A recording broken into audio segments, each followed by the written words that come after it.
അടുത്ത് നമുക്ക് ഒരു പ്രോബ്ലം കൂടെ നോക്കാം. സർക്കിൾസ് ആൻഡ് ആംഗിൾസിൽ ഇത് ക്വസ്റ്റ്യൻ ഇതാണ്. In the picture the circles on the left and right intersect the middle circle at PQRS. അതായത് മൊത്തം 3 circle, left side right side ഓരോ സർക്കിള്. ഇത് രണ്ടും ഈ മിഡിൽ സർക്കിളിനെ ഇന്റർസെക്റ്റ് ചെയ്യുന്നു. ഈ point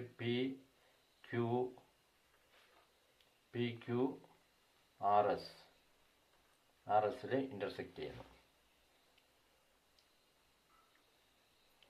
lines joining these meet the left and right circles ABCD. ഈ ജോയിൻ ചെയ്യുന്ന പോയിന്റിൽ കൂടി വരയ്ക്കുന്ന line ABCD is a cyclic quadrilateral എന്ന് പ്രൂഫ് ചെയ്യണം. ഈ വലിയ ഇതില്ലേ ABCD is a cyclic quadrilateral എന്ന് നമ്മൾ പ്രൂഫ് ചെയ്യണം. നേരത്തെ നോക്കിയ കണക്ക് അതുപോലെ തന്നെയാണ് ഇതും. ഇപ്പോൾ നമുക്ക് മൊത്തം 3 സർക്കിളുണ്ട്. അതുപോലെ ഈ ലൈനും ഈ ലൈന് ഇതിനെ ജോയിൻ ചെയ്യുമ്പോൾ നമുക്കൊരു ഒരു ക്വാഡ്രിലേറ്ററൽ ഷേപ്പ് കിട്ടുന്നു. ഓക്കെ, ഇത് നമ്മൾ സൈക്ലിക് ആണെന്ന് പ്രൂഫ് ചെയ്യണം. അതായത് ഇപ്പോൾ തനിയെ ഓരോന്നും സൈക്ലിക് ആണ്, പക്ഷെ totally this is A cyclic quadrilateral എന്നാണ് നമ്മൾ പ്രൂഫ് ചെയ്യേണ്ടത്. ഇപ്പോൾ ആദ്യമായിട്ട് നമ്മൾ ഇത് സൈക്ലിക് ആണെങ്കിൽ രണ്ട് ആംഗിൾസ് എത്ര ആയിരിക്കണം? 180 ഡിഗ്രി എന്ന് പ്രൂഫ് ചെയ്യണം. അതായത് ഫസ്റ്റ് നമുക്ക് ഈ ആംഗിൾ എടുക്കാം, angle B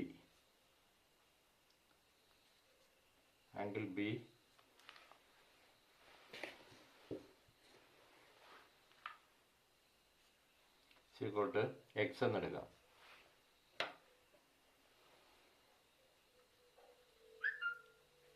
angle B = x. ഇതിന് x എന്നെടുക്കുന്നു. ഓക്കെ, നേരത്തെ കണ്ടതുപോലെ തന്നെ ആദ്യം ഈ ട്രപ്പീസിയം എടുക്കുക. This is A cyclic trapezium. ABQD, ഈ point ABQD, trapezium ABQD, that is cyclic.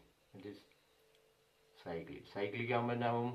ഈ ആംഗിളും കൂടെ കൂട്ടുമ്പോൾ 180 ഡിഗ്രി വരണം. അപ്പോൾ angle ABQ plus angle ABQ plus ADQ = എത്ര വരണം? 180